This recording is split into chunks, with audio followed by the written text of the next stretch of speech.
Hi friends, ఈరోజు మనం సింధు నాగరికత గురించి తెలుసుకుందాం. అయితే ఇంతకుముందు మనం చరిత్ర పూర్వయుగం గురించి, అందులో ఉన్న పురావస్తు శాస్త్రం అంటే ఏంటి, మానవ శాస్త్రం అంటే ఏంటి, వాటి గురించి మొత్తం తెలుసుకున్నాం కదా. సో ఈరోజు మనం సింధు నాగరికత గురించి తెలుసుకున్నాం. మీకైతే ముందు ఐడియా ఉంది కదా, మొత్తము శిలాయుగాల గురించి ఇంకా పూర్వ చారిత్రక యుగం గురించి మొత్తం మనం మాట్లాడుకున్నాం. లిపి అభివృద్ధి చెందిన కాలం, చెందని కాలం, అట్లా మళ్ళీ చరిత్ర యుగాన్ని 3 రకాలుగా వర్గీకరించారు అని చెప్పేసి మొత్తం మాట్లాడుకున్నాం. ఈరోజు మనం వచ్చేసి ఈ సింధు నాగరికత గురించి మాట్లాడుకుందాం. అయితే ఈ సింధు నాగరికతకు చాలా రకాల పేర్లు ఉన్నాయి. అందులో ఈ సింధు నాగరికత, దీనికి ఈ సింధు నాగరికత అని పేరు పెట్టింది మాత్రం సర్జన్ మార్షల్. దీన్ని హరప్ప సింధు నాగరికతకు సంబంధించి ఫస్ట్ హరప్పలో తవ్వకాలు చేసిర్రు కాబట్టి దీన్ని హరప్ప నాగరికత అని కూడా అంటాం అనమాట. ఇంకా కంచుని ఉపయోగించిన నాగరికత కాబట్టి దీన్ని కాంస్యయుగ నాగరికత లేదా కంచుయుగ నాగరికత అని కూడా అంటాం. దీన్ని మూల భారతీయ నాగరికత అని కూడా అంటాము అని కేఎన్ దీక్షిత్ అన్నాడు అనమాట. దీన్ని మూల భారతీయ నాగరికత అని చెప్పేసి. అయితే ఈ సింధు నాగరికత వచ్చేసి మనకి ఋగ్వేదంలోని 6వ మండలంలో హరయుపియా అని పేర్కొనబడింది. ఋగ్వేదంలోని 6వ మండలంలో హరయుపియా అని పేర్కొనబడింది ఈ సింధు నాగరికత. అయితే పూర్వం ఏమనుకునే వాళ్ళు అంటే ఫస్ట్ ఆర్య నాగరికతనే ఉంది, ఆర్యుల తర్వాతనే సింధు అని చెప్పేసి ఏ చరిత్ర అయినా అని చెప్పేసి మాట్లాడుకునే వాళ్ళు అనమాట. సో ఫస్ట్ ఇక్కడ సర్జన్ మార్షల్ నాయకత్వంలో ఈ సింధు నాగరికత తవ్వబడింది. సో సింధు నాగరికత సర్జన్ మార్షల్ నాయకత్వంలో బయటపడినాక ఫస్ట్ ఉన్న నాగరికత ఆర్య నాగరికత కాదు, అంతకన్నా ముందే చాలా మంచి బ్యూటిఫుల్ నాగరికత ఉంది, అది సింధు నాగరికత. బ్యూటిఫుల్ ఎందుకన్నా అంటే చాలా మంచి పట్టణాలు, డ్రైనేజ్ సిస్టమ్ కానీ అప్పట్లోనే అన్ని థాట్స్తో ఒక నాగరికత నిర్మించిర్రు అంటే అది సింధు నాగరికత అనమాట. అయితే ఈ సింధు నాగరికత వచ్చేసి మనకి 2500 బీసీ నుంచి 1750 బీసీ మధ్యకాలంలో ఉంది అని చెప్పేసి అంటున్నారు. అయితే ఈ సింధు నాగరికతని ఫస్ట్ 1826లో 1826లో చార్లెస్ మార్జన్ అనే వ్యక్తి ఏం చేసిందంటే తవ్వకాలు జరిపి ఇక్కడ ఒక నాగరికత ఉంది, దాన్ని బయటికి తీయాలి అని చెప్పేసి చెప్తాడు. బట్ అప్పుడు గవర్నమెంట్ ఏం చేసింది, అప్పుడు బ్రిటిష్ వాళ్ళు కదా, గవర్నమెంట్ పట్టించుకోలేదు. తర్వాత 1831లో అలెగ్జాండర్ బర్న్ కూడా తవ్వకాలు జరిపిండు. తర్వాత ఆర్డి బెనర్జీ, డైరమ్ సహాని అట్లా చాలామంది తవ్వకాలు చేశారు. బట్ బ్రిటిష్ గవర్నమెంట్ ఏంటంటే వాటిని పెద్దగా పట్టించుకోలే అనమాట. తర్వాత 1920లో మన వాయువ్య దిశలో, మన ఇండియాకి వాయువ్య దిశలో రైల్వే ట్రాక్లని వేసేటప్పుడు అక్కడ తవ్వకాలు చేస్తారు కదా ట్రాక్ల కోసం, అక్కడ వీళ్ళకి ఏం దొరికినాయి అంటే కాల్చిన ఇటుకలు దొరికినాయి అనమాట. సో ఆ ఇటుకలు వీళ్ళు గమనిస్తే ఇప్పటి కాలానికి చెందినవి కాదు, సో ఇక్కడ ఏదో నాగరికత ఉంది అని చెప్పేసి బ్రిటిష్ గవర్నమెంట్ ఏం చేసేదంటే ఆర్కియాలజీ సర్వే ఆఫ్ ఇండియాకి ఆ తవ్వకాల పని అప్పచెప్తుంది. అయితే ఆ తవ్వకాల పని ఆర్కియాలజీ సర్వే ఆఫ్ ఇండియాకి అప్పచెప్పినప్పుడు దాని యొక్క జనరల్ గవర్నర్ ఎవరు అంటే ఈ సర్జన్ మార్షల్ అనమాట. అయితే ఈ సర్జన్ మార్షల్ నాయకత్వంలోనే ఇతను ఏం చేశాడు అంటే డయారమ్ సహానికి అక్కడ తవ్వమని ఆదేశాలు ఇస్తాడు. అయితే ఈ డయారమ్ సహాని తవ్వి అవును ఇక్కడ ఒక నాగరికత ఉంది, 1920లోనే తవ్వుతాడు. 1920లో తవ్వి ఇక్కడ ఒక నాగరికత ఉంది అని చెప్పి సర్జన్ మార్షల్కి చెప్తాడు. సర్జన్ మార్షల్ బ్రిటిష్ గవర్నమెంట్ చెప్తాడు. అయితే అఫీషియల్గా ఇంకా తవ్వి అఫీషియల్గా అనౌన్స్ చేసింది మాత్రం 1921లో. 1921 డయారమ్ సహాని ఏం చేసిందంటే హరప్పల తవ్వకాలు జరిపిండు. ఇది తవ్వకాలు జరిపింది మనం మాట్లాడుకుందాం. మొహంజదారో, హరప్ప ఇవన్నీ తవ్వకాలు జరిపారు, వాటి గురించి మనం మళ్ళీ క్లియర్గా చెప్పుకుందాం. అయితే ఈ 1921లో అక్కడ తవ్వకాలు జరిపి ఒక నాగరికత ఉంది అని చెప్పేసి బయట పెట్టారు, అది మనకి సింధు నాగరికత. అయితే ఇక్కడ కొన్ని పాయింట్స్ మనం తెలుసుకుంటే ఏంటంటే ఈ సర్జన్ మార్షల్ కన్నా ముందు ఏఎస్ఐని ఎవరు స్థాపించారు ఫస్ట్ అని చెప్పేసి మనం కొన్ని పాయింట్స్ ఇప్పుడు చూద్దాం. అయితే ఇక్కడ 1784లో జనవరి 1న విలియం జోన్స్ అనే వ్యక్తి ఏం చేసిండంటే ఏసియాటిక్ సొసైటీ ఆఫ్ బెంగాల్ను కలకత్తాలో స్థాపించాడు. ఏంటంటే 1784లో జనవరి 1న ఈ విలియం జోన్స్ అనే వ్యక్తి ఎవరైతే ఉన్నారో ఏసియాటిక్ సొసైటీ ఆఫ్ బెంగాల్ను కలకత్తాలో స్థాపించిండు అనమాట. అయితే ఇది కలకత్తాలో స్థాపించిండు కదా, ఈ సొసైటీ, ఈ ఏసియాటిక్ సొసైటీ ఆఫ్ బెంగాల్ ఏం చేస్తుంది అంటే మన చారిత్రక అంశాలు ఏవైతే ఉంటాయో వాటిని ఇంగ్లీష్లోకి ట్రాన్స్లేట్ చేస్తుంది ఈ సంస్థ. మన చరిత్రకాంశాలు ఏవైతే ఉంటాయో వాటిని ఇంగ్లీష్లోకి ట్రాన్స్లేట్ చేస్తుంది. దీన్ని ఎవరు స్థాపించారు అంటే విలియం జోన్స్ అనమాట. ఇక్కడ కలకత్తాలో స్థాపించిండు. అయితే ఇది స్థాపించినప్పుడు దీని యొక్క జనరల్ గవర్నర్ ఎవరు అంటే Asiatic society of the Bengal యొక్క జనరల్ గవర్నర్ ఎవరు అంటే వారన్ హేస్టింగ్. దేనికి? ఏసియాటిక్ సొసైటీ ఆఫ్ బెంగాల్కి జనరల్ గవర్నర్. ఇది స్థాపించినప్పుడు దీనికి జనరల్ గవర్నర్ వారన్ హేస్టింగ్. దీన్ని స్థాపించిన వాళ్ళు ఎవరు? William Jones. ఎప్పుడు స్థాపించారు? 1784 జనవరి 1న. ఇది స్థాపించింది విలియం జోన్స్. దేన్ని స్థాపించిండు? ఏసియాటిక్ సొసైటీ ఆఫ్ బెంగాల్లో, ఇక్కడ కలకత్తాలో. ఇది స్థాపించినప్పటికీ దీని యొక్క జనరల్ గవర్నర్ ఎవరంటే వారన్ హేస్టింగ్ అనమాట. అయితే ఈ విలియం జోన్స్ని మనం ఏమంటామంటే ఫాదర్ ఆఫ్ ఎండాలజీ అని చెప్పేసి అంటాం. ఫాదర్ ఆఫ్ ఎండాలజీ అని విలియం జోన్స్ని పిలుస్తారనమాట. అయితే చెప్పినాను కదా, ఈ సంస్థ మన భారతదేశంలోని చరిత్రకాంశాలను ఇంగ్లీష్లోకి ట్రాన్స్లేట్ చేస్తుంది. ఇది అయినాక మనకి 1861లో 1861లో archaeology survey of India ASI archaeological survey of India స్థాపించబడింది. ఎప్పుడు? 1861లో. ఇది స్థాపించినప్పుడు దీని యొక్క మొట్టమొదటి జనరల్ గవర్నర్ ఎవరు అంటే అలెగ్జాండర్ కన్నింగ్ హోమ్. వీళ్ళు కూడా తవ్వకాలు చేసి అవి చేసి చెప్పారు. బట్ అప్పుడు బ్రిటిష్ గవర్నమెంట్ అనేది పట్టించుకోలేదు అనమాట, అక్కడ నాగరికత ఉంది అని చెప్పేసి అంటే కూడా. సో ఇది 1861లో ఆర్కియాలజికల్ సర్వే ఆఫ్ ఇండియా స్థాపించబడింది. స్థాపించినప్పుడు దీని యొక్క ఫస్ట్ జనరల్ గవర్నర్ ఎవరు అంటే మనకు అలెగ్జాండర్ కన్నింగ్ హోమ్ అనమాట. అయితే ఈ కన్నింగ్ హోమ్ను, ఈ అలెగ్జాండర్ కన్నింగ్ హోమ్ను మనము Indian archaeology, father of Indian archaeology అని పిలుస్తారు. అర్థమవుతుందా? Archaeology, Indian archaeology, father of Indian archaeology అని చెప్పేసి పిలుస్తారు. లేదా పురావస్తు శాస్త్ర పితామహుడు అని కూడా అంటాం తెలుగులో. ఫాదర్ ఆఫ్ ఇండియన్ ఆర్కియాలజీ లేదా మన భారతీయ పురావస్తు శాఖ పితామహుడు వచ్చేసి మనకి అలెగ్జాండర్ కన్నింగ్ హోమ్ అనమాట. అయితే ఇది స్థాపించిన అక్కడ కొన్ని సంవత్సరాలకి ఇది శిథిలావస్థలోకి వెళ్ళిపోయింది అనమాట. మళ్ళీ ఏదాన్ని ఇది ఆర్కియాలజికల్ సర్వే ఆఫ్ ఇండియా అని మళ్ళీ మన పునఃప్రారంభించిన వ్యక్తి ఎవరు అంటే మనకి లార్డ్ కర్జన్. ఎప్పుడు అంటే మళ్ళీ 1902లో 1861లో ఆర్కియాలజికల్ సర్వే ఆఫ్ ఇండియా స్థాపించబడింది. దాని యొక్క మొదటి governor Alexander cunning home. But ఇది ఏమైందంటే శిథిలావస్థలోకి వెళ్ళిపోయింది, ఎవరు పట్టించుకోలేదు. తర్వాత మళ్ళీ 1902లో లార్డ్ కర్జన్ అనే వ్యక్తి దీన్ని మళ్ళీ పునఃప్రారంభం చేసింది ఈ సంస్థను. ఇది తను పునఃప్రారంభం చేసినాక దీని యొక్క మొదటి గవర్నర్ ఎవరు అంటే మనకి సర్ జాన్ మార్షల్ అనమాట. Sir John Marshall. సో ఇప్పుడు ఈ సింధు నాగరికత అనేది ఇతని నాయకత్వంలోనే ఈ సింధు నాగరికత తవ్వకాలన్నిటి మనకు ప్రారంభమైనవి అనమాట. సో ఈ పాయింట్స్ కూడా మనకి మెయిన్ గుర్తుండాలి కాబట్టి ఈ పాయింట్స్ అన్ని నేను మీకు చెప్పినాను.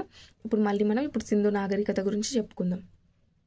అయితే మనము 1921లో డయారామ్ సహాని హరప్పలో తవ్వకాలు చేసిండు అని చెప్పేసి మాట్లాడుకున్నాం. ఇతని ఫస్ట్ తవ్వకాలు చేసింది హరప్ప.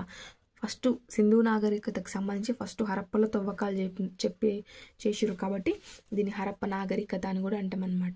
ఇది తవ్వకాలు జరిపినప్పుడు ఫస్ట్ 272 పట్టణాలు 7 నగరాలు బయటపడ్డాయి. 272 పట్టణాలు 7 నగరాలు బయటపడ్డాయి. అయితే ఈ సింధు నాగరికత యొక్క నిర్మాతలు ఎవరు అంటే మనకు ద్రావిడులు అని చెప్పేసి అంటారనమాట. ఈ సింధు నాగరికత యొక్క నిర్మాతలు ద్రావిడులు, వీళ్ళ ద్రవిడ భాష అని చెప్పేసి అంటారు.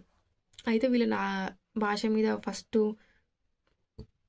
అధ్యయనం చేసింది వచ్చేసి మనకు ఫాదర్ హెరాన్. ఇతను ఈ సింధు నాగరికత మీద అధ్యయనం చేసింది. ఈ సింధు ప్రజలలో ద్రవిడ వాళ్ళు కూడా ఉన్నారు కాబట్టి వీళ్ళు ద్రవిడ భాష అని చెప్పేసి స్టేట్మెంట్ ఇచ్చింది కూడా ఫాదర్ హెరానే అనమాట. సో ఇప్పుడు ఈ సింధులోయ నాగరికత ఉంది కదా, దీని యొక్క విస్తీర్ణం వచ్చేసి 1.3 మిలియన్ చదరపు కిలోమీటర్స్ లేదా 13 lakhs చదరపు కిలోమీటర్స్ అనమాట దీని యొక్క విస్తీర్ణం. ఇవి కూడా ఇంపార్టెంటే. ఈ సింధు నాగరికతకు సంబంధించి ఎక్కువ మెయిన్ బిట్సే ఉంటాయి కాబట్టి మీరు ప్రతి ఒక్కటి క్లియర్గా గుర్తుపెట్టుకోండి. విస్తీర్ణం వచ్చేసి దీనికి 1.3 మిలియన్ చదరపు కిలోమీటర్స్. అయితే ఈ సింధు నది మనకి ఎక్కడెక్కడ ప్రవహిస్తుంది అని చెప్పేసి మనం మాట్లాడుకుంటే చైనా, ఇక్కడ చైనా మీదకించి ఇండియా ఇలా కాశ్మీర్ పంజాబ్లకించి మనకి ఇట్లా పాకిస్తాన్లో ఈ సింధు నది కలుస్తుంది అనమాట. సో ఇక్కడ సింధు నాగరికత ఇక్కడ వెలసిలిందని చెప్పుకుంటాం. అయితే ఈ సింధు నదికి మనకు 5 ఉపనదులు ఉంటాయి. జీలం, చినాబ్, రావి, సట్లెజ్, బియాజ్. ఈ 5 ఉపనదులు ప్లస్ సరస్వతి, సింధు ఇవన్నిటిని కలిపి మనకి సప్త సింధు నదులు అని చెప్పేసి అంటామన్నమాట. ఈ సప్త సింధు ప్రాంతాన్ని ఆర్యులు ఫస్ట్ దండయాత్ర చేశారు. ఆర్యుల గురించి మనం ఈ సింధు నాగరికత తర్వాత చెప్పుకునే టాపికే ఆర్యుల నాగరికత, అందులో చెప్తాం.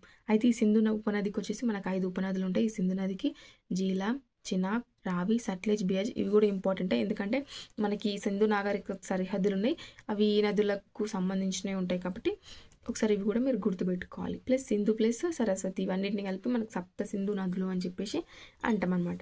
అయితే ఇప్పుడు మనం ఈ సింధు నాగరికత యొక్క సరిహద్దులు చూసుకుంటే ఏ సరిహద్దుకు ఈ సింధు నాగరికత ఎక్కడ వరకు విలసిల్లింది అని చెప్పేసి మనం చూసుకుంటే ఇక్కడ చూడండి మీరు ఒకసారి. ఉత్తర సరిహద్దుకు వచ్చేసి మహారాష్ట్ర వరకు, ఉత్తర సరిహద్దు మహారాష్ట్ర వరకు, ఉత్తర సరిహద్దు జమ్మూ కాశ్మీర్ పైకి ఏదంటే ఉత్తరం, నేను కొంచెం కన్ఫ్యూజ్ అయ్యాను, సారీ. ఉత్తర సరిహద్దు జమ్మూ అండ్ కాశ్మీర్, ఇక్కడ మాండా లేదా మందాకిని అంటాం అనమాట. ఈ సరిహద్దులో మాండా లేదా మందాకిని అంటాం, దాన్ని గుమ్లా అని కూడా అంటాం.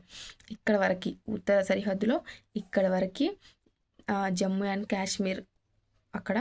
ఇది చీనాబ్ నది ఒడ్డున, సింధు ఉపనది అయిన చీనాబ్ నది ఒడ్డున ఇక్కడ వరకు సింధు నాగరికత అనేది విస్తరించి ఉంది.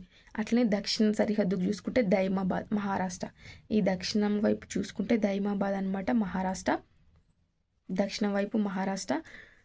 ఇది ప్రవర నది ఒడ్డున ఉంటుంది, గోదావరి ఉపనది. ప్రవర నది అనేది గోదావరి ఉపనది. ఇంక ఇక్కడ తూర్పు సరిహద్దు వచ్చేసి ఆలంగీర్పూర్ ఉత్తరప్రదేశ్ అనమాట. హిందన్ నది ప్రాంతంలో యమున అనమాట, దీని యొక్క యమున యొక్క ఉపనది అనమాట హిందన్ అనేది. ఫోర్త్ వచ్చేసి పశ్చిమ సరిహద్దు. ఈ పశ్చిమ సరిహద్దులో సుత్కా జెండర్ అని చెప్పేసి అంటాం, ఇది బెలూచిస్తాన్ పాకిస్తాన్లో ఉంటుంది. ఇక్కడ దస్త్ నది ఉంటుంది అనమాట, దస్త్ నది. అయితే ఈ సరిహద్దులు కూడా మనకు చాలా ఇంపార్టెంట్. ఏ ప్రాంతంలో ఏ నది తీరాన అని చెప్పేసి కూడా క్వశ్చన్లు అడగవచ్చు. ఇది జస్ట్ సింధు నాగరికత యొక్క మెయిన్ బిట్స్ అనమాట. ఇప్పుడు మనకి పాకిస్తాన్లో ఎక్కడెక్కడ ఈ సింధు నది తవ్వకాలు చేసిరో, ఎక్కడెక్కడ ఏమేమి బయటపడ్డాయి, గుజరాత్, రాజస్థాన్, పంజాబ్, హర్యానా. ఇక్కడ ఉన్న హరప్పాలో ఎవరు తవ్వకాలు చేసిరు, ఏ సంవత్సరంలో చేసిరు, ఏమేమి బయటపడ్డాయి మనకి, అవన్నీ ఒకసారి మనం చూసుకుంటే, ఇవన్నీ చూసుకున్నాక ఇంకొక 5 అంశాలు ఉంటాయి. వాళ్ళ వ్యవసాయం ఎట్లుండేది, వాళ్ళ మతం ఎట్లుండేది, వాళ్ళ పట్టణీకరణ ఎలా ఉండేది, వాళ్ళ వ్యవసాయం, ఇవన్నీ ఒక 5 అంశాలు ఉంటాయి. ఆ 5 అంశాలు ప్లస్ ఇక్కడ ఎవరు తవ్విరు, ఏ సంవత్సరం తవ్విరు, ఏమేమి బయటపడ్డాయి, అవి చూసుకుంటే సింధు నాగరికత కంప్లీట్గా అయిపోతుంది. ఇందులోంచి పక్కా బిట్ వస్తుంది, ఇందులోంచి మిస్ అయ్యే ఛాన్సే లేదు. సో ఇప్పుడు మనం ఈ పట్టణాల గురించి ఒకసారి చూద్దామన్నాం. ఇప్పుడు మనం పాకిస్తాన్కి సంబంధించి ఎక్కడెక్కడ ఒక 5 నగరాలు ఉన్నాయి, వాటి గురించి చెప్పుకుందాం. అందులో ఫస్ట్ వచ్చేసి హరప్ప ప్రాంతం. ఫస్ట్ తవ్వింది హరప్ప ప్రాంతమే. ఇది రావి నది తీరాన ఉంటుంది. హరప్ప ప్రాంతం వచ్చేసి రావి నది తీరం. వినండి, కాన్సన్ట్రేట్గా వినండి, ప్రతిదీ ఇంపార్టెంట్, ఏ క్వశ్చన్ అడిగేది తెలియదు. హరప్ప ప్రాంతం వచ్చేసి రావి నది తీరాన ఉంటుంది. తవ్విన సంవత్సరం 1921లో తవ్విరు. ఎవరు తవ్విరు అంటే దయారాం సహాని ఈ హరప్పలో త్రవ్వకాలు జరిపిండు 1921లో. ఇది వచ్చేసి పాకిస్తాన్లోని పంజాబ్ రాష్ట్రం మౌంట్ గోమర్లో ఉంటుంది. ఈ హరప్ప ప్రాంతం వచ్చేసి పాకిస్తాన్ పంజాబ్ రాష్ట్రం మౌంట్ గోమర్లో ఉంటుంది.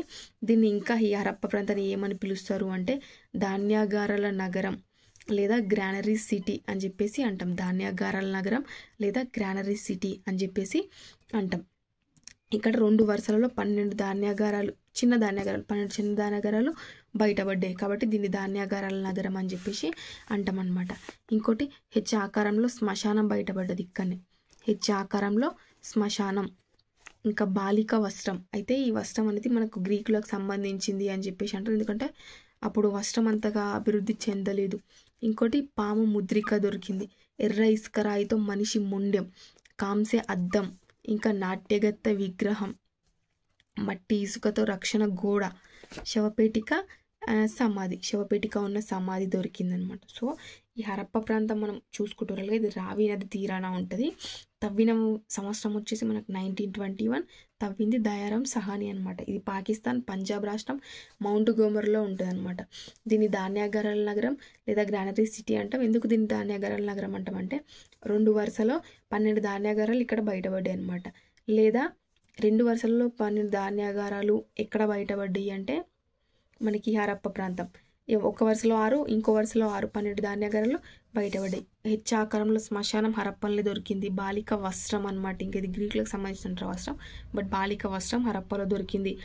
ఇంకోటి పాము ముద్రిక, ఎర్ర ఇసుక రాయితో మనిషి ముండెం, ఇంకా మట్టి ఇసుకతో రక్షణ గోడ, కాంసే అద్దం కూడా ఈ హరప్పలో దొరికింది. నాట్యగత్తె విగ్రహం, ఇంకా శవపేటికున్న సమాధి, ఇవన్నీ మనకి హరప్పలో దొరికినాయి. తవ్విన సంవత్సరం, ఎవరు తవ్విరు, ఎక్కడ తవ్విరు, ప్లేస్, దీన్ని ఇంకేమని పిలుస్తారు, ఇక్కడ ఏమేమి దొరికినాయి కాన్సన్ట్రేట్గా ఒకసారి చూసుకోండి. నెక్స్ట్ వచ్చేసి మనకి మోహన్జాదారో. ఈ మోహన్జాదారో వచ్చేసి మనకి సింధు నది తీరాన ఉంటుంది. 1922లో దీంట్లో తవ్వకాలు జరిపారు. ఆర్డి బెనర్జీ అనమాట. ఆర్డి బెనర్జీ 1922లో మోహన్జాదారోలో తవ్వకాలు జరిపారు. సింధు నది తీరాన ఈ మోహన్జాదారో ఉంటుంది. ఇది పాకిస్తాన్లోని పంజాబ్ లర్కనాలో ఉంటుంది అనమాట ఈ మోహన్జాదారో. అయితే దీన్ని నిఖిలిస్తాన్, ఇంపార్టెంట్ బిట్, ఈ మోహన్జాదారోని నిఖిలిస్తాన్ లేదా గార్డెన్ సిటీ అని చెప్పేసి అంటాం. ఇంతకుముందు హరప్పని ఏమనుకున్నాం చెప్పండి, ధాన్యాగారాల నగరం, ఇంకోటి గ్రానరీ సిటీ. ఇది వచ్చేసి నిఖిలిస్తాన్ ఆర్ గార్డెన్ సిటీ అని చెప్పేసి అంటాం ఈ మోహన్జాదారోని. అయితే ఇక్కడ మొదటి వీధి, తూర్పు వీధి అని చెప్పేసి ఇలా సేమ్ లండన్ ఆక్స్ఫర్డ్ సర్కస్ లాగా ఇది ఉండేదన్నమాట. ఇంకోటి ఇక్కడ మహాస్నానవాటిక దొరికింది. అయితే ఈ మోహన్జాదారోలో మొత్తం తవ్వింది ఆర్డి బెనర్జీ అయినా ఈ మహాస్నానవాటిక మాత్రమే తవ్వింది మాత్రం సర్జన్ మార్షల్ అనమాట. ఇది ఇంపార్టెంట్. మహాస్నానవాటిక తవ్వింది సర్జన్ మార్షల్. అయితే ఈ మహాస్నానవాటిక మోహన్జాదారోలో ఉంది కదా, సో తవ్వింది ఆర్డి బెనర్జీ అనుకోవద్దు. సో వినండి కాన్సన్ట్రేట్గా. మహాస్నానవాటిక మాత్రం తవ్వింది సర్జన్ మార్షల్, మిగిలింది మొత్తం ఆర్డి బెనర్జీ అనమాట. ఇది మహాస్నానవాటిక చతురస్రాకారంలో ఉంటుంది, మోహన్జాదారోలో దొరికింది. ఇంకోటి పశుపతి మహాదేవుని విగ్రహం, ఈ సింధు ప్రజల యొక్క ఆరాధ్య దైవం అనమాట. పశుపతి మహాదేవుని విగ్రహం కూడా మనకి మోహన్జాదారోలో దొరికింది. అతిపెద్ద ధాన్యాగారము, మనకి చిన్న ధాన్యాగారాలు ఎక్కడ బయటపడ్డాయి, హరప్పలో పడ్డాయి, కన్ఫ్యూజ్ కావద్దు. అతిపెద్ద ధాన్యాగారం వచ్చేసి మనకి ఈ మోహన్జాదారోలో దొరికింది. అతిపెద్ద సమావేశ మందిరం కూడా ఈ మోహన్జాదారోలో మనకు దొరికింది. సమావేశ మందిరం, సో సమావేశాలు కూడా జరిగేవన్నమాట. సో సమావేశ మందిరం కూడా మనకి మోహన్జాదారోలో దొరికింది. ఇంకోటి ఎద్దు ముద్రిక, మనకి ఎద్దు ముద్రిక కూడా ఈ మోహన్జాదారోలో దొరికిందనమాట. ఇంకా 2 రాగి గొడ్డలు. అప్పట్లో వాళ్ళకి గొడ్డల రాగి గురించి ఐడియా లేదు కాబట్టి ఇది ఆరులకు సంబంధించిన గొడ్డలు వాళ్ళ దగ్గర వాళ్ళు ఒక తెలియవు కాబట్టి ఈ రాగి గుడ్డలు అనేసి 6లకు సంబంధించినవి అని చెప్పేసి అంటారు. ఇక్కడ 2 రాగి గుడ్డలు కూడా దొరికినాయి. ఇంకా కంచుతో నగ్న నర్తకి విగ్రహం, ఇంతకుముందు కూడా మనకి నాట్యగత్తె విగ్రహం దొరికింది హరప్ప ప్రాంతంలో. ఇక్కడ నగ్న నర్తకి విగ్రహం, కంచుతో చేసిన నగ్న నర్తకి విగ్రహం వచ్చేసి మనకి మోహన్జాదారోలో దొరికింది. ఇంకా చెరువులు ఉన్న ఆనవాళ్ళు, మాంగోలైట్ స్కేలు, టెరాకోటా ఇట్ల బండి కూడా మనకి మోహన్జాదారోలో దొరికినాయి. సో ఇంకోసారి వినండి. ఇది సింధు నది తీరాన ఉంది. 1922లో ఆర్డి బెనర్జీ దీన్ని తవ్విండు. అయితే దీన్ని ఏమంటాం మనకంటే, ఇది ఎక్కడ ఉందంటే ఫస్ట్ పాకిస్తాన్ లర్కనాలో ఉంది. దీన్ని మనము నిఖిలిస్తాన్ లేదా గార్డెన్ సిటీ అని చెప్పేసి అంటాం. మొదటి వీధి, తూర్పు వీధి ఉంటుంది. ఇక్కడ ఏంటంటే సింధు ప్రజలలో బెడ్రూమ్లు కూడా కొంచెం దూరంగా ఉండేటి. ఇది లండన్ ఆక్స్ఫర్డ్ సర్కస్లా ఉంటుంది అనమాట. ఇప్పుడు మీరు గూగుల్లో కొట్టండి, సేమ్ అలా ఉంటుంది అనమాట. ఓకే, మహాస్నానవాటిక ఇది సర్జన్ మార్షల్ తవ్వించుండు, మిగిలింది మొత్తం ఆర్డి బెనర్జీ తవ్విండు. ఈ మహాస్నానవాటిక మోహన్జాదారోలోనే ఉంటుంది. ఈ స్నానవాటిక వచ్చేసి మనకి చతురస్రాకారంలో ఉంటుంది. ఇంకోటి పశుపతి మహాదేవుని విగ్రహం, ఇతని వీళ్ళ ఆరాధ్య దైవం, ఇతని విగ్రహం కూడా మనకి మోహన్జాదారోలోనే దొరికింది. అతిపెద్ద ధాన్యాగారం, అతిపెద్ద సమావేశ మందిరం, గుర్తుపెట్టుకొని ధాన్యాగారాలు దొరికింది మనకి హరప్పలో. అతిపెద్ద ధాన్యాగారం బయటపడ్డది మోహన్జాదారోలో. ఇక్కడ ఎద్దు ముద్రిక, 2 రాగిగుడ్డలు 6లకు సంబంధించినవి అని చెప్పేసి అంటారు. రాగిగుడ్డలు, కంచుతో నగ్న నర్తకి విగ్రహం, ఇక్కడ నాట్యగత్తె విగ్రహం, ఇక్కడ కంచుతో నగ్న నర్తకి విగ్రహం దొరికింది. చెరువులతో ఆనవాళ్ళు, మాంగోలైట్ స్కేలు, టెరాకోటా ఎడ్ల బండి కూడా మనకి మోహన్జాదారోలో దొరికినాయి అనమాట. నెక్స్ట్ వచ్చేసి మనకి చన్హుదారో చూద్దాం. ఈ చన్హుదారో కూడా మనకి పాకిస్తాన్కి సంబంధించి పాకిస్తాన్లోనే ఉంటుంది. ఇది సింధు నది, ఇది వచ్చేసి మనకి రావి నది, హరప్ప వచ్చేసి రావి నది, మోహన్జాదారో వచ్చేసి మనకి సింధు నది, చన్హుదారో వచ్చేసి కూడా మనకి సింధు నది. ఇప్పుడు ఈ చన్హుదారోను తవ్వింది మాత్రం నార్మన్ బ్రౌన్ 1931లో 1931లో నార్మన్ బ్రౌన్ అనే అతని ఈ సింధు నదిలో తవ్వకాలు జరిపిండు. అయితే ప్రత్యేకత ఏంటి ఈ చన్హుదారో అంటే, ఇక్కడ బొమ్మల కేంద్రాలు ఉండేవి అనమాట. ముఖ్యంగా తెనగొండ బొమ్మలకు సంబంధించిన బొమ్మల కేంద్రాలు ఇక్కడ చన్హుదారోలో ఉండేవి. అయితే దీనికి ఉన్న మెయిన్ ఇంపార్టెంట్ బిట్ అంటే, రక్షణ గోడ కోట లేని ఏకైక పట్టణం. వీళ్ళు ఏంటంటే నగరం చుట్టూ రక్షణ గోడలు నిర్మించుకునే వాళ్ళు వరదల నుంచి కాపాడుకోవడానికి. ఇంకా కోటలు ఉండేటి అనమాట. లోపల కోటలు ఉండి వీధులు ఉండేటి అనమాట. వీళ్ళ పట్టణీకరణ అలా ఉండేది. అంత డెవలప్డ్గా వీళ్ళు నిర్మించుకునే వాళ్ళు అనమాట. కాకపోతే చెన్హుదారో ఏంటంటే రక్షణ గోడ కోట లేని ఏకైక పట్టణం ఏది అంటే అది చెన్హుదారో. ఇంకోటి అలంకరణ పెట్టే సిరాబుడ్డి. ఇది కూడా ఇంపార్టెంట్ బిట్. అలంకరణ పెట్టే సిరాబుడ్డి చాలాసార్లు అడిగిన క్వశ్చన్. ఎక్కడ దొరికింది అంటే మనకి చెన్హుదారో. పూసల తయారీ పరిశ్రమ కూడా ఇక్కడ దొరికింది అనమాట. సో ఇంకోసారి చెన్హుదారో చూసుకుంటే ఇది సింధు నది. 1031లో నార్మన్ బ్రౌన్ అనే అతను ఈ చెన్హుదారోని తవ్వించుండి. దీని యొక్క ప్రత్యేకత ఏంటంటే బొమ్మల కేంద్రాలు ఉండేవి. ముఖ్యంగా తెనుకొండ బొమ్మలు వీళ్ళు తయారు చేసేవాళ్ళు అనమాట. దీని ఇంపార్టెంట్ బిట్ అని చెప్పిన కదా. రక్షణ గోడ కోట లేని ఏకైక పట్టణం వచ్చేసి ఈ చెన్హుదారో. అయితే ఇక్కడ మనకి అలంకరణ పెట్టే సిరాబుడ్డి దొరికినాయి. పూసల తయారీ పరిశ్రమలు కూడా ఇక మనకి ఇక్కడ దొరికినాయి. నెక్స్ట్ మనం చూసుకుంటే అమ్రి. ఈ అమ్రి కూడా వచ్చేసి మనకి సింధు నది, సింధు రాష్ట్రం. ఇక్కడ తవ్వకాలు జరిపింది ఎస్జి మజుందార్. నెక్స్ట్ వచ్చేసి ఇక్కడనే తవ్వకాలు మనకి జేఎం కాజల్ అనే ఇతని తర్వాత ఇతను తవ్వకాలు జరిపిండు. బట్ మనకు ఫస్ట్ తవ్వింది మాత్రం ఎస్జి మజుందార్ అనమాట. అయితే ఈ అమ్రిని ప్రీ హరప్పన్ సిటీ అని కూడా అంటారు. హరప్పా సిటీ. బట్ ఈ అమ్రి వచ్చేసి మనకి ప్రీ హరప్పన్ సిటీ. ఇంకోటి మినీ హరప్పన్ సిటీ అంటారు మనకి. అది చూద్దాము. ఇది ప్రీ హరప్పన్ సిటీ అమ్రి. ఇక్కడ జుంగార్ సంస్కృతి ఉంది. ఇది కూడా ఇంపార్టెంట్. జుంగార్ సంస్కృతి విలసిల్లిన ప్రాంతం ఏది అంటే అమ్రి. మనకి జుంగార్ సంస్కృతి ఉండేది ఇక్కడ. ఇంకోటి ఇక్కడ ఏంటంటే మనకి ఖడ్గమృగం అస్థిపంజరం దొరికింది మనకి అమ్రిలో. ఇంతి అండి అమ్రికి సంబంధించి తవ్వింది S G Majumdar. Next J M Casal. First వచ్చేసి ఎస్జి మజుందార్. ఇక్కడ సింధు నది ఉపనది తీరాన, సింధు నదికి తీరాన్ని అమ్రి ఉంది. దీన్ని ప్రీ హరప్పన్ సిటీ అంటారు. ఇక్కడ జుంగార్ సంస్కృతి ఉంది. ఖడ్గమృగం అస్థిపంజరం బయటపడ్డది. 5th వన్ వచ్చేసి కోటు డీజీ. ఇది కూడా సింధు నది తీరాన ఉంటుంది. దీన్ని తవ్వింది క్యూరే. ఈ క్యూరే ఎవరు అంటే పాకిస్తాన్ ఆర్కియాలజీ డిపార్ట్మెంట్కి సంబంధించిన అతను ఇక్కడ తవ్వకాలు జరిపిండు. ఎప్పుడు 1950లో తవ్వకాలు జరిపారు ఈ కోటు డీజీలో. అయితే ఇక్కడ రాతి బాణాలు దొరికినాయి. అగ్ని ప్రమాదం వల్ల ఈ కోటు డీజీ అనే ప్రాంతం అంతరించుకుపోయింది అని చెప్పేసి అంటాం. క్వశ్చన్ కూడా అడగొచ్చు, అడిగిరు కూడా ఆల్రెడీ. అగ్ని ప్రమాదం వల్ల అంతరించుకుపోయిన ప్రాంతం ఏది మనకి అంటే అది కోటు డీజీ అనమాట. తవ్వింది క్యూరే. సింధు నది. 1950లో ఇక్కడ తవ్వకాలు జరిపి రాతి బాణాలు దొరికిన అగ్ని ప్రమాదం వల్ల ఈ ప్రాంతం అనేది అంతరించుకుపోయింది అని చెప్తాం. మీరు ఒకటి గమనించుంటే మాత్రం హరప్ప మాత్రం ఈ పాకిస్తాన్కి సంబంధించిన 5 ప్రాంతాలు మనం చూసుకుంటే హరప్ప మాత్రమే రావి నది తీరాన ఉంది. మిగిలిన మొత్తం మనకి సింధు నది తీరాన ఉన్నాయి. హరప్పన్ తవ్వింది ఎవరు? డయారామ్ సహాని. మొహంజదారన్ తవ్వింది ఎవరు? ఆర్డి బెనర్జీ. చెన్హుదారో వచ్చేసి మనకి నార్మన్ బ్రౌన్. అమ్రి వచ్చేసి మనకి ఎస్జి మజుందార్. కోటు డీజీ వచ్చేసి మనకి క్యూరే. సో చూసుకోండి, ఇంకోసారి క్లారిటీగా చూసుకొని వినండి. మీకు వీలైతే మళ్ళీ వినండి, అర్థం చేసుకోవడానికి ట్రై చేయండి. ఎందుకంటే కొంచెం కన్ఫ్యూజన్గా ఉంటుంది, అన్నీ ఒకటిసారి చూస్తుంటాం కాబట్టి. నెక్స్ట్ మనకు పంజాబ్ రాష్ట్రానికి సంబంధించి చూస్తే ఒకటే ఉందండి, ఇది రోపార్. ఈ రోపార్ అనే ప్రాంతం మనకి పంజాబ్లో ఉంది అనమాట. అయితే దీన్ని చూసుకుంటే ఏంటంటే మనకి సట్లెజ్ నది, ఈ రోపార్ వచ్చేసి మనకి సట్లెజ్ నది సింధు రాష్ట్రం అనమాట. సట్లెజ్ నది తీరాన ఉంటుంది రోపార్. ఇక్కడ తవ్వకాలు జరిపింది ఆర్డి శర్మ అనమాట. ఇక్కడ తవ్వకాలు జరిపింది వైడి శర్మ ఇక్కడ రోపార్లో తవ్వకాలు జరిపారు. ఇక్కడ ఏంటి అంటే 2 పెద్ద మసదిబ్బలు బయటపడ్డాయి అనమాట. అయితే ఈ 2 పెద్ద మసదిబ్బల్ని వీళ్ళు కోటలుగా మార్చేసారు.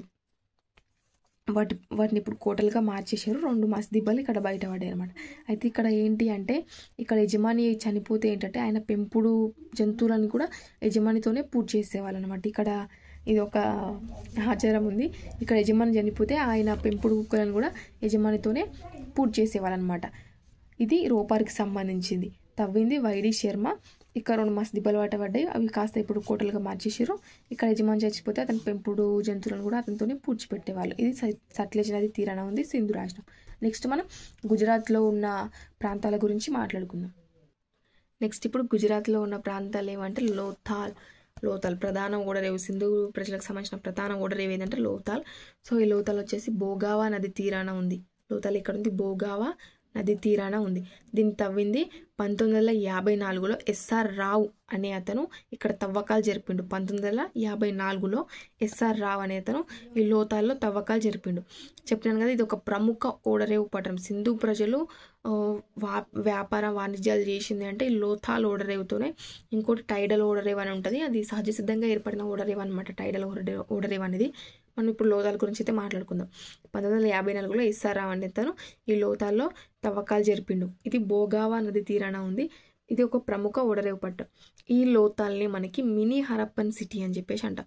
హరప్పా ప్రాంతం ఉంది మనకు. ప్రీ హరప్పన్ సిటీ అంటే ఏంటి, మనకు అమ్రి.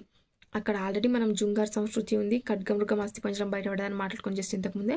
సో ఇది mini Harappan city Lothal. Pre Harappan city Amri, mini Harappan city Lothal, గుర్తుపెట్టుకోండి. దీన్ని మనం కాస్మోపాలిటన్ సిటీ అని కూడా అంటాం. ఈ లోతాల్నే కాస్మోపాలిటన్ సిటీ అని కూడా అంటాం. ఇక్కడ మల్టీ స్టోర్డ్ బిల్డింగ్స్ ఉండేవి అనమాట. ఈ లోతాల్లో మల్టీ స్టోర్డ్ బిల్డింగ్స్ అనేవి మనకు ఉండేటివి. ఇంకా ఇక్కడ కుండలు బయటపడ్డాయి. ఈ కుండల్లో పంచతంత్ర కథలు దొరికినాయి. ఇంకా చెస్ బోర్డ్ డైస్ కూడా మనకి లోతాల్ ప్రాంతంలో బయటపడ్డది అనమాట. ఇక్కడ సతీ సహగమనం అని చెప్పేసి ఉండేది అని చెప్తుంటారు. ఎందుకంటే ఇక్కడ శవాలు అక్కడ తవ్వినప్పుడు మనకి ఒకే సమాధిలో 2 శవాలు కనిపించడం జరిగిందనమాట. సో అందుకని ఇక్కడ సతీ సహగమనం ఉంది అని చెప్పేసి నమ్ముతారు. ఇక్కడ ఐవోరీ స్కేల్ కూడా దొరికింది ఈ లోతాలలో అనమాట. ఈ లోతాలకి సంబంధించి బోగావా నది తీరాన ఉంది. 1954లో ఎస్ఆర్ రావు అనేది ఇక్కడ తవ్వకాలు జరిపిండు.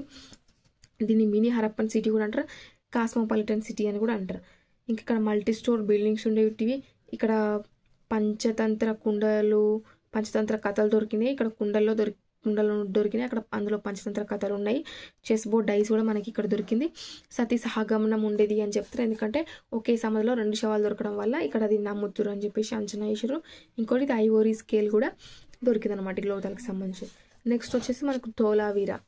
ఈ ధోలావీరా వచ్చేసి మనకి 1967లో ఆర్ఎస్ బిస్త్ అనే అతను ఇక్కడ తవ్వకాలు జరిపిండు. అయితే ఇక్కడ ఒక రిజర్వాయర్ బయటపడ్డది.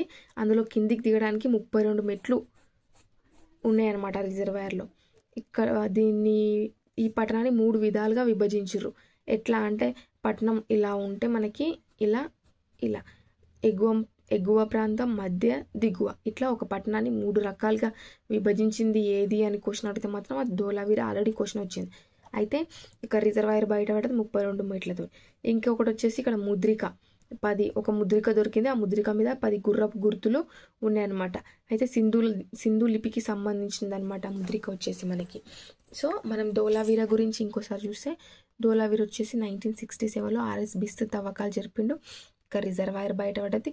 కింది దిగడానికి అలా 32 మెట్లు కూడా ఉన్నాయి. పట్టణం వచ్చేసి 3 రకాలుగా విభజించారు, ఎగువ, మధ్య, దిగువ అని చెప్పేసి ఈ ధోలావీరా ప్రాంతాన్ని. ఇక్కడ ఒక ముద్రిక బయటపడి దాని మీద 10 గుర్తులు ఉన్నాయి. అవి సింధు లిపికి సంబంధించిన 10 గుర్తులు ఉన్నాయి ఒక ముద్రిక పైన. ఇది ధోలావీరాలో దొరికింది మనకి. థర్డ్ వన్ చూసుకుంటే మనకి రంగాపూర్.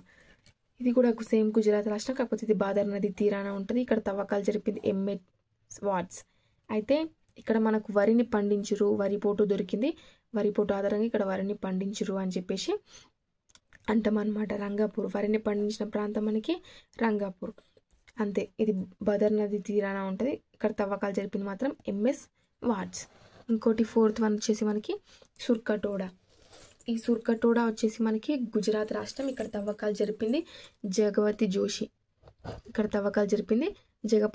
జోషి. ఇక్కడ గుర్రపు అవశేషాలు బయటపడ్డాయి. గుర్రం అనేది మనకు సింధు ప్రజలకు తెలియనిది జంతువు, జంతువు అనమాట. అట్లా సింధు ప్రజలకు తెలియని పంట ఏదంటే చెరుకు, లోహం ఏదంటే ఇనుము, చెరుకు, గుర్రం అనేవి ఈ సింధు ప్రజలకు తెలియని అనమాట. అయితే ఈ గుర్రపు అవశేషాలు మనకు సుర్కటోడాలో బయటపడ్డాయి. అయితే సింధు ప్రజలకు తెలియదు కాబట్టి ఇవి ఆర్యులకు సంబంధించింది. నెక్స్ట్ మనకు సింధు నాగరికతకు అంతమే ఆర్యులు కాబట్టి నెక్స్ట్ ఇవి ఆర్యులకు సంబంధించినవి అని చెప్పేసి అంటాం అనమాట ఈ గుర్రపు అవశేషాలు. ఇంకోటి కుండలో సమాధి చేయడం, అంటే ఇక్కడ పార్ట్ బరియల్స్ అని చెప్పేసి అంటాం, అవి కూడా దొరికినాయి. కుండలో సమాధి చేయడం అనమాట, అది మనకి ఇక్కడ సుర్కటోడాలో దొరికింది. నెక్స్ట్ రాష్ట్రం లాస్ట్ వచ్చేసి మనకి రాజస్థాన్. ఈ రాజస్థాన్ వచ్చేసి మనకి కాళీబగన్ అనే ప్రాంతం మనకి రాజస్థాన్లో ఉందన్నమాట. అయితే ఈ కాలిబాగాన్ వచ్చేసి మన గగ్గర్ నదీ తీరాన ఉంది. ఇక్కడ 1953లో ఏ ఘోష్ అనే అతను ఈ కాలిబాగాన్లో తవ్వకాలు జరిపిండు. గగ్గర్ నది తీరాన ఈ కాలిబాగాన్ ఉంటుంది. ఏ ఘోష్ తర్వాత మనకి బీబీ లాల్, బీకే తాపర్ అని చెప్పేసి చాలామంది ఈ కాలిబాగాన్లో తవ్వకాలు జరిపిరు అనమాట. అయితే ప్రపంచంలోనే మొట్టమొదటిసారి భూమి మీద దున్నిన గుర్తులు కనిపించినాయి అంటే అది ఈ కాలిబాగాన్లో మాత్రమే. ప్రపంచంలోనే మొట్టమొదటిసారి భూమిని దున్నిన గుర్తులు ఈ కాలిబాగాన్లో మనకి కనిపించినాయి అనమాట. అయితే ఇక్కడ గుండ్రని ధాన్యాగారాలు బయటపడ్డాయి. మనకు 2 వరుసల్లో 12 ధాన్యాగారాలు ఎక్కడ బయటపడ్డాయి? హరప్పలో, మర్చిపోదు, హరప్పలో బయటపడ్డాయి. అతిపెద్ద ధాన్యాగారం ఎక్కడ బయటపడ్డది? మోహన్ సాదారో. ఇక్కడ మాత్రం గుండ్రని ధాన్యాగారాలు బయటపడ్డాయి. ప్రీ హరప్పన్ సిటీ అని దేని అంటాం? అమ్రిన్ అంటాం. మినీ హరప్పన్ సిటీ అని దేని అంటాము? లోతాల్ అంటాం. సో కన్ఫ్యూజ్ కావద్దనమాట. గుండ్రని ధాన్యాగారాలు మనకి ఇక్కడ కాలిబాగాన్లో బయటపడ్డాయి. ఇంకా బిగ్ చాంబర్ బరియల్ సిస్టమ్ అనేది ఇక్కడ ఉండే, దాన్ని సిస్తు అంటాం అనమాట. సిస్తు అంటే ఇటుకల సమాధి. బిగ్ చాంబర్ బరియల్ సిస్టమ్ అనేది ఇక్కడ ఉండేది, దాన్నే సిస్తు అని చెప్పేసి మనం అంటాం అనమాట. సిస్తు అంటే ఇటుకల సమాధి. ఇంకోటి అగ్ని వేదిక కూడా ఇక్కడ బయటపడ్డది. ఇంకోటి వైద్యం చేసిన ఆనవాళ్ళు కూడా ఇక్కడ బయటపడ్డాయి. నల్ల గాజుల పరిశ్రమ కూడా ఈ కాలిబాగాన్లో బయటపడ్డది. హోమగుండ ఆనవాళ్ళు కూడా మనకి ఈ కాలిబాగాన్లో దొరికినాయి. సో కాలిబాగాన్ ఇంకోసారి చూసుకుంటే గగ్గర్ నది తీరాన ఈ కాలిబాగాన్ ఉంటుంది. 1953లో ఏ ఘోష్ అనే అతను ఇక్కడ కాలిబాగాన్లో తవ్వకాలు జరిపిండు. అయితే ప్రపంచంలోనే మొట్టమొదటిసారి భూమిని దున్నిన గుర్తులు అనేవి మనకి కాలిబాగాన్లో కనిపించినాయి అనమాట. ఇక్కడ గుండ్రని ధాన్యాగారాలు బయటపడ్డాయి. బిగ్ చాంబర్ బరియల్ సిస్టమ్ ఉండేది, దీన్ని సిస్తనే తింటే ఇటుకల సమాధి. అగ్నివేదిక అనేది ఇక్కడ ఉండేది, వైద్యం చేసిన గుర్తులు కనబడ్డాయి. ఇంకా నల్లగజుల పరిశ్రమ బయటపడ్డది. హోమగుండ ఆనవాళ్ళు కూడా మనకి కాలిబాగాన్లో దొరికినాయి. నెక్స్ట్ లాస్ట్ వన్ వచ్చేసి మనకి హర్యానా. ఇంతకుముందు లాస్ట్ ఉన్నా కదా, అయిపోయింది. ఇంకా లాస్ట్ వచ్చేసి మనకి హర్యానా రాష్ట్రం. ఈ హర్యానాకు సంబంధించి మనకి 2 ఉన్నాయి. First one Banawali. ఇది సరస్వతి నది తీరాన ఉంటుంది. దీన్నే రంగోయి నది అని కూడా అంటాం. ఇక్కడ తవ్వకాలు జరిపింది ఆర్ఎస్ బిస్త్. ఈ ఆర్ఎస్ బిస్త్ అనేవాడు మళ్ళీ ఇంకెక్కడ తవ్వకాలు జరిపిండు? తోలావీరలో కూడా మనకి ఈ ఆర్ఎస్ బిస్తే తవ్వకాలు జరిపిండు. హర్యానాలో కూడా ఆర్ఎస్ బిస్తే తవ్వకాలు జరిపిండు అనమాట. అయితే ఇక్కడ బార్లీ అవశేషాలు బయటపడ్డాయి. కుమ్మరి చక్రం కూడా ఈ బన్వాలీలో బయటపడ్డాయి. ఇంకోటి వచ్చేసి పూసల తయారీ, పులి ముద్రిక, గ్రిడ్ సిస్టమ్ లేదు, డ్రైనేజ్ సిస్టమ్ లేదు. Important bit, very very important bit. Grid system, drainage system లేని ఏకైక పట్టణం బన్వాలి. అర్థమవుతుందా? గ్రిడ్ సిస్టమ్ మనకి, డ్రైనేజ్ సిస్టమ్ లేని ఏకైక పట్టణం వచ్చేసి మనకి బన్వాల్ అనమాట. రక్షణ గోడ, కోట లేని ఏకైక పట్టణం చన్హుదారో. అయితే ఇక్కడ బన్వాల్ ఇంకో చూసుకుంటే సరస్వతి నది తీరాన ఉంటుంది. దీని మనం రంగోయి నది అని కూడా అంటాం. ఇక్కడ తవ్వకాలు జరిపింది ఆర్ఎస్ బిస్త్. ఇక్కడ బార్లీ అవశేషాలు కనిపించినాయి. కుమ్మరి చక్రం దొరికింది. పూసల తయారీ పరిశ్రమ బయటపడ్డది. పులి ముద్రిక కూడా మనకి ఇక్కడ బయటపడ్డది. గ్రిడ్ సిస్టమ్, డ్రైనేజ్ సిస్టమ్ లేని ఏకైక పట్టణం మనకి బన్వాలి. చివరిగా మనకి రాఖీ గర్హి. ఇది హర్యానాలో ఉంది. హర్యానాలోని హీసార్ జిల్లాలో ఈ రాఖీ గర్కి ఉంటుంది. ఇక్కడ జంతువుల బలిపీఠాలు దొరికినాయి. త్రిభుజాకార, వృత్తాకార అగ్ని బలిపీఠాలు కూడా దొరికినాయి. ఇంకా బొమ్మల బండి దొరికింది, టెరాకోట చక్రం. ఇవి రాఖీ గర్కిలో బయటపడ్డాయి. హర్యానా హీసార్ జిల్లా. ఈ రాఖీ గర్కి హీసార్ జిల్లాలో ఉంటుంది. ఇక్కడ జంతు బలిపీఠాలు దొరికినాయి. త్రిభుజాకార, వృత్తాకార అగ్ని బలిపీఠాలు దొరికినాయి అన్నమాట. బొమ్మల బండి, టెరాకోట చక్రం అనేది మనకి రాఖీ గర్హిలో దొరికినాయి. ఇవి మెయిన్. ఇవి చూసుకున్నాక, ఇవి మనకు వచ్చినాక ఈ సింధు నదికి సంబంధించిన ఇంకొక 5 మెయిన్ ఉంటాయి. అవి 5 మనం చూసుకుంటే ఈ సింధు నదికి సంబంధించి మొత్తం కంప్లీట్గా అయిపోతుంది అనమాట. 5 గురించి మనం చూద్దాం. 5 ఏంటంటే మనకి వ్యవసాయం, ఇంకోటి వాళ్ళ ప్రాంతంలో అప్పుడు సింధు ప్రజలు చేసిన దాంట్లో వాళ్ళకి వ్యవసాయం ఎలా ఉండేది, ఇంకా వాళ్ళ వర్తకం ఏ విధంగా చేసేవాళ్ళు, వాళ్ళ సమాజం ఎలా ఉండేది, వాళ్ళ మతం ఎలా ఉండేది, వాళ్ళ పట్టణీకరణ. ఈ 5 చూసుకుంటే మనం సింధు నాగరికత కంప్లీట్గా అయిపోతుంది. కాకపోతే ఇప్పటికే వీడియో చాలా లెంత్ అయిపోయింది కాబట్టి మనము నెక్స్ట్ 5 గురించి తెలుసుకుందాం. అస్సలు మిస్ అవ్వకండి. 5 చూసుకుంటే సింధు నాగరికత కంప్లీట్గా అయిపోతుంది. వస్తే ఇందులోకించి ఓ బిట్ వస్తుంది, ఈ ప్రాంతాలకించి లేదా 5 అంశాలకు సంబంధించిన దాంట్లోకించి ఖచ్చితంగా బిట్ వస్తుంది అనమాట. మీరు ఇంకోసారి బాగా చదవండి. ఫస్ట్ వచ్చేసి మనకి వ్యవసాయం, వర్తకం, సమాజం, మతం, పట్టణీకరణ, ఈ 5 అంశాలు చూసుకుంటే సింధు నాగరికత అనేది కంప్లీట్గా అయిపోతుంది. నెక్స్ట్ వీడియోలో మనం సింధు నాగరికత చూసుకుందాం.